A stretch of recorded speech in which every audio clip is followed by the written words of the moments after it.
Very good afternoon to you all. Welcome to job grade IAS. And आज जो हम topic important discuss करेंगे वो प्रीलिम्स में इंडियन हिस्ट्री के हिसाब से काफ़ी इंपॉर्टेंट हो जाता है और मेंस में आर्ट एंड कल्चर के हिसाब से वो टॉपिक आपके काफ़ी इंपॉर्टेंट हो जाता है। Topic is not that much substantial. We are going to discuss about the Buddhist councils. तो बुद्धिस्ट काउंसिल में सबसे ज़्यादा इंपॉर्टेंट होता है कि कहाँ पर कौन से डिविजन्स हुए और उस समय कौन से जो इंडिया में डायनेस्टीज थी वो रूल कर रहे थे। तो let us have a brief revision of the topic of Buddhist council. तो बुद्धिस्ट काउंसिल क्या थी कि चार बड़ी बुद्धिस्ट काउंसिल हुई थी और बुद्धिस्ट काउंसिल जो महात्मा बुद्ध थे उनकी डेथ के बाद हुई थी। इन बुद्धिस्ट काउंसिल का एम था कि जो गौतम बुद्ध की जो टीचिंग्स हैं इनको कंपाइल करना। हालांकि बुद्ध का जो लाइफ था, गौतम बुद्ध का लाइफ था, उन्होंने अपने जीते जी ऐसा कोई डिसीजन नहीं ले रखा था कि मेरे जाने के बाद कुछ ऐसी 4 या 5 काउंसिल्स हो जिसमें सब कुछ कंपाइलेशन वगैरह किया जाए। That was not the idea of Buddha. Idea जो था वो उनके डिसाइपल्स जो थे, शिष्य थे, आनंद उपाली और जो दूसरे उनके बड़े शिष्य थे, उनका था कि बेसिकली बुद्धिस्ट जो हमारे गौतम बुद्ध है उनकी टीचिंग्स को कंपाइल करें। बेसिकली गौतम बुद्ध बुद्ध बनते हैं जब उनको सेल्वेशन मिलता है, जब उनको बेसिकली ज्ञान मिलता है और वो 4 रीजंस की वजह से अपना घर छोड़ देते हैं। पहला रीजन होता है कि जब वो अपने रॉयल पैलेस से बाहर निकलते हैं। ही वॉज अ प्रिंस जो शाक्य क्लैन में पैदा हुए थे, इस वजह से उनको शाक्य मुनि भी आप बोलते थे। तो गौतम बुद्ध जब अपने पैलेस से बाहर निकलते हैं अपने फ्रेंड चेन्ना के साथ, तब ये 4 चीजें देखते हैं। एक देखते हैं बीमार आदमी, दूसरा ये देखते हैं ओल्ड मैन, तीसरा देखते हैं एक डेड बॉडी और चौथा एक देखते हैं ये सन्यासी। तब इनको रियलाइज होता है कि लाइफ में फेज चेंज होते रहते हैं और कुछ भी परमानेंट नहीं है।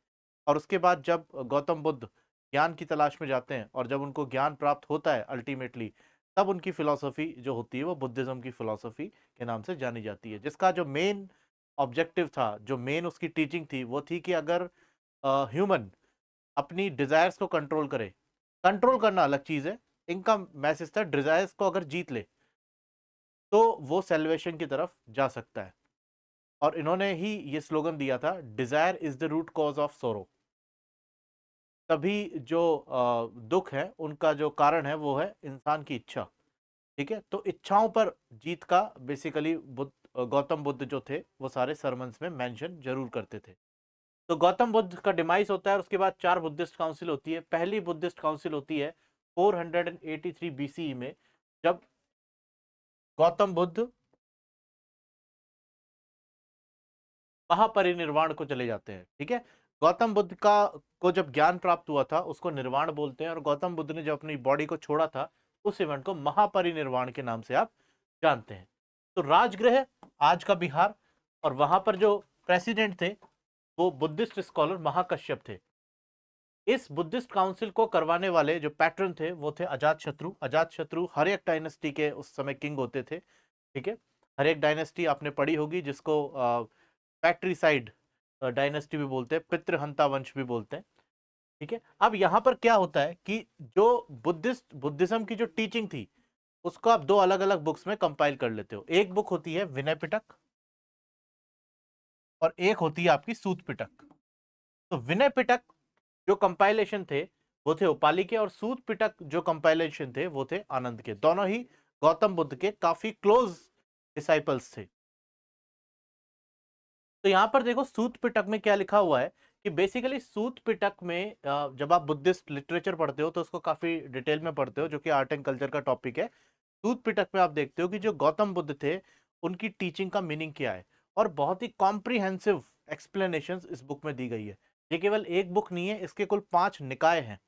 ठीक है, उन निकायों में बेसिकली फोकस है कि गौतम बुद्ध की टीचिंग्स क्या बताना चाह रही हैं। ठीक है, this was the main aim behind the compilation of Sutta Pitakas. ठीक है, आज भी ये बुक्स आपको मिल जाएंगी। ठीक है, काफी अच्छे तरीके से उन लोगों ने कंपाइल की थी। हालांकि हमारा जो बुद्धिस्ट कल्चर था और संस्कृत कल्चर था वो जब नालंदा यूनिवर्सिटी पर जब अटैक हुआ बख्तियार खिलजी का, उसमें वो काफी हद तक डिस्ट्रॉय हो गया था। But this is available right now. Next आता है आपका विनय पिटक। विनय पिटक बेसिकली डील करता है कि जब आप बुद्धिज्म में इंट्रोड्यूस हो रहे हो, जब आप बुद्धिज्म में जा रहे हो, और आप जब बुद्धिस्ट मॉन्क बन रहे हो या भिक्षु बन रहे हो, भिक्षुणी बन रहे हो, ठीक है, तब आपको कौन कौन से रूल्स एंड रेगुलेशन को फॉलो करना है। यानी जब आप बुद्धिस्ट संघ में जा रहे हो, वर्ड इज संघ, जब आप बुद्धिस्ट संघ में जा रहे हो तो आपको कौन कौन से मोनास्टिक ऑर्डर्स फॉलो करने हैं, क्या एक मॉन्क की लाइफ स्टाइल आपको फॉलो करनी चाहिए। ठीक है, this is all compiled in Vinaya Pitaka, और इसको कंपाइल किया था उपाली ने, जो गौतम बुद्ध के काफी क्लोज डिसाइपल थे। ठीक है, इस बुक के भी काफी पार्ट्स हैं जो आप नेक्स्ट जब भी हम डिस्कस करेंगे बुद्धिस्ट लिटरेचर तो उसमें हम बताएंगे। दूसरी बुद्धिस्ट काउंसिल होती है और ये 100 साल बाद होती है। देखो कितना गैप आ गया है, और 100 साल में जो मोनेस्टिक ऑर्डर है उसमें कुछ चेंजेस होंगे, है ना, कुछ बुद्धिस्ट मॉन्क है उनकी लाइफस्टाइल भी चेंज होगी, है ना, उनके अपने कुछ व्यूज होंगे, कुछ विचार होंगे। तो 100 साल बाद वैशाली बिहार में यहाँ पर next Buddhist second Buddhist council होती है, और ये पैट्रोनेज की जाती है कालाशोक के द्वारा। कालाशोक शिशुनाग डायनेस्टी के राजा थे, और इस डायनेस्टी के बाद ही आपको अगर थोड़ा सा रिकॉल हो रहा हो तो नंद डायनेस्टी आई थी। ठीक है, इसके जो प्रेसिडेंट थे वो सबा कामनी थे, इनको सर्व कामनी के नाम से भी आप जानते हो। और इसका आउटकम होता है कि यहां पर बुद्धिज्म के अलग अलग स्कूल ऑफ थॉट आ गए, एक तो स्थाविरवादिन और एक महासंघिक। दोनों में डिफरेंस क्या था, इनको आप थेरावादिन्स भी बोलते हो, थेरावादिन्स। थेरा का मतलब होता है पाली लैंग्वेज में एल्डर, क्योंकि उस समय पाली लैंग्वेज चलती थी। ठीक है, पाली लैंग्वेज चलती थी और स्क्रिप्ट जो होती थी वो ब्राह्मी स्क्रिप्ट होती थी। तो पाली लैंग्वेज में थेरा का मतलब होता है एल्डर, बड़ा। थेरावादिन्स का पूरा मतलब होता है टीचिंग ऑफ एल्डर्स, यानी बड़े लोगों की टीचिंग्स, यानी जो एल्डरली बुद्धिस्ट मॉन्क्स हैं उनकी टीचिंग। ठीक है, डील किससे कर रहा है, टीचिंग से। और महासंघिक ये बेसिकली बुद्धिज्म का एक गौतम बुद्ध का डिवाइनिटी का कॉन्सेप्ट लेकर आ गए थे। ठीक है, यहां पर सीधे सीधे बात किसकी की जा रही है, सिर्फ बुद्धिस्ट की टीचिंग की, गौतम बुद्ध की टीचिंग्स की बात की जा रही है। और यहां पर महासंघिक में बात की जा रही है कि Gautam Buddha was a divine man, है ना, वो एक दिव्य आदमी हो गए। हालांकि कभी गौतम बुद्ध ने ऐसा नहीं कहा, इवन उन्होंने अपने जो सरमन्स थे उसमें मेंशन किया था कि आप अगले जन्म और पिछले जन्म की चिंता ना करके अभी का जो बर्थ है उसको अच्छा बनाने पे फोकस कीजिए। और बुद्ध ने हमेशा मानव प्रतिष्ठा पर बल दिया था। ठीक है, दैवीय सिद्धांत पर उन्होंने बल नहीं दिया था, जो मानव सिद्धांत था उस पर उन्होंने बल दिया था। तो यहां पर स्थाविरवादन और महासंघिक साथ हैं, और यही आगे चल करके जब फोर्थ बुद्धिस्ट काउंसिल होगी तब आपके हीनयान और महायान में बदल जाएंगे। तो यहां पर स्थावरवादीन, ठीक है, यहां पर compliance with the pure teachings of Buddha, Gautam Buddha की पूरी जो प्योर टीचिंग जो गौतम बुद्ध कह के गए थे उसी को ये फॉलो करते हैं। और महासंघिक जो है ये इनका एटीट्यूड थोड़ा सा लिबरल है ना, ये अलग तरीके से चलते हैं कि ठीक है गौतम बुद्ध ने कहा हम उसको रेस्पेक्ट करते हैं, बट हमारा भी एक अलग पॉइंट ऑफ व्यू है जिसमें एक डिवाइनिटी का कॉन्सेप्ट भी इंक्लूड था, कंप्लीटली डिवाइनिटी का कॉन्सेप्ट नहीं, one of the concept of divinity. चलो, ये क्या करें, it advocated a liberal attitude towards the rules prescribed in the Pitakas, कि मतलब जो कंपाइलेशन थे अब विनय पिटक और सूत पिटक, उनमें जो बातें लिखी गई थी उनको स्ट्रिक्टली फॉलो ना करके एक मध्यम मार्ग की बात की जाए, थोड़ा लिबरल हो जाया जाए। ठीक है, बिकॉज गौतम बुद्ध भी मध्यम मार्ग की ही बात करते थे। थर्ड काउंसिल 247 बीसीई में होती है, और ये पाटलिपुत्र बिहार में होती है। इस वक्त जो इसको पेट्रोनाइज करते हैं वो ग्रेट रूलर होते हैं इंडिया के, अशोका। और यहाँ प्रेसिडेंट होते हैं मोगलीपुत्तिस, वही मोगलीपुत्तिस जिन्होंने अशोका को कंप्लीटली बौद्ध बनाया था, है ना। अशोक को बुद्धिज्म में जिन्होंने इंट्रोड्यूस किया था वो थे उपगुप्त, और अशोक को पूरी तरह से बौद्ध जिन्होंने बनाया था वो थे मोगलीपुत्तिस। और इसका आउटकम क्या होता है, यहां पर एक तीसरा पिटक आता है, अभिधम्म पिटक, यानी पाली लैंग्वेज के 3 पिटक हो गए अब।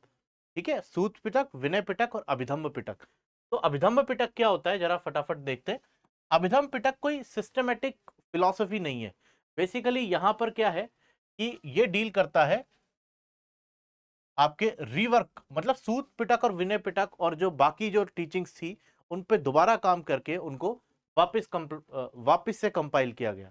ठीक है, जरा इसको देखो, यहाँ क्या लिखा हुआ है, Abhidhamma Pitaka are not systematic philosophical treatise, ठीक है, but a detailed scholastic reworking according to schematic classification of doctrinal material appearing in the सूतास। ठीक है, वही बात है कि जो सूत पिटक विनय पिटक में था उसी को एक एक बार और अच्छे से इन्होंने कंपाइल किया है।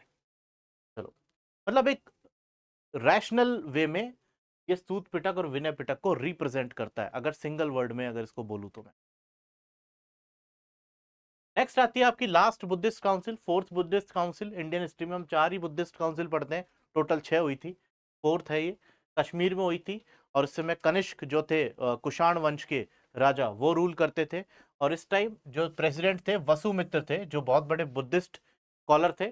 और इनके जो डेप्यूटी होते हैं अश्वघोष, ये भी इनके साथ एज अ प्रेसिडेंट बैठते हैं।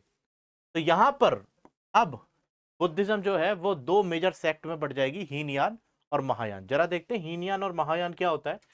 हीनयान बेसिकली एक संस्कृत वर्ड है जिसका मीनिंग है स्मॉल व्हीकल। एग्जाम की पॉइंट ऑफ व्यू से आपका स्मॉल व्हीकल लार्ज व्हीकल से कोई लेना देना है नहीं। आपको ये याद रखना है कि यहाँ पर हीनयान जो फॉलो कर रहे हैं लोग, वो बेसिकली इस बात को मान रहे हैं कि हम गौतम बुद्ध की डिविनिटी के कंसेप्ट में नहीं मानते हैं, क्योंकि गौतम बुद्ध ने खुद ने ही ऐसा नहीं कहा। गौतम बुद्ध ने कभी ऐसा नहीं कहा कि मैं बहुत दिव्य हूं, है ना, आई एम डिफरेंट, ठीक है, फॉलो मी। गौतम बुद्ध ने खुद ने अपने आप में इंप्रूवमेंट किए थे और एनलाइटन हुए थे, और उसके बाद उन्होंने टीचिंग दी थी। तो हीनयान जो सेक्ट के जो लोग थे, गौतम बुद्ध की उन्हीं टीचिंग्स को फॉलो करके मोक्ष की ओर जाते थे, एनलाइटनमेंट की ओर जाते थे। ठीक है, अब यहां पर इसके भी स्क्रिप्चर्स जो हैं वो पाली लैंग्वेज में लिखे हुए हैं। नेक्स्ट आता है आपका Mahayana Buddhism. Mahayana Buddhism again ये गौतम बुद्ध की डिविनिटी के कंसेप्ट में जाते थे। बेसिकली गौतम बुद्ध की मूर्ति की पूजा करना, उनकी जातक कथाओं में मानना, एक कंसेप्ट होता है बोधिसत्व का, उसमें बिलीव करना। तो महायान का कंसेप्ट ये है, आज जो वर्ल्ड में ज्यादा जो फॉलो हो रहा है वो महायान सेक्ट है। ठीक है, थोड़ी टाइम की हमारे पास अभी कमी है, तो मैं इसको यहीं वाइंड अप करूंगा। आप इसको अच्छे से पढ़ना डाउनलोड करके, ठीक है, आपको बहुत ही इजीली समझ में आ जाएगा। बुद्धिस्ट लिटरेचर जब हम पढ़ेंगे तो इनको काफी डिटेल में पढ़ेंगे। एक सेक्ट वज्रयान और आया था जब पाल किंग्स इंडिया में रूल करते थे। वज्रयान बेसिकली तांत्रिक बुद्धिज्म से डील करता है। ठीक है, तो ये सारे आपके बुद्धिस्ट काउंसिल और बुद्धिस्ट सेक्ट थे। दोनों का एम बेसिकली लिबरेशन था, एनलाइटनमेंट था। ठीक है, श्रावक्स जो दोनों में कॉमन होते थे, जो बुद्धिस्ट की टीचिंग्स को सुनते हैं, ठीक है, हीनयान और महायान में। ठीक है, थोड़ा सा टाइम कम है, so we are winding up here. आप इस टॉपिक को बहुत अच्छे से अपनी बुक से पढ़ना, रिवीजन में काफ़ी इजी हो जाएगा। एंड बुद्धिस्ट लिटरेचर को हम आगे डिस्कस करेंगे, तो प्लीज़ उसे मिस मत करना। Thank you.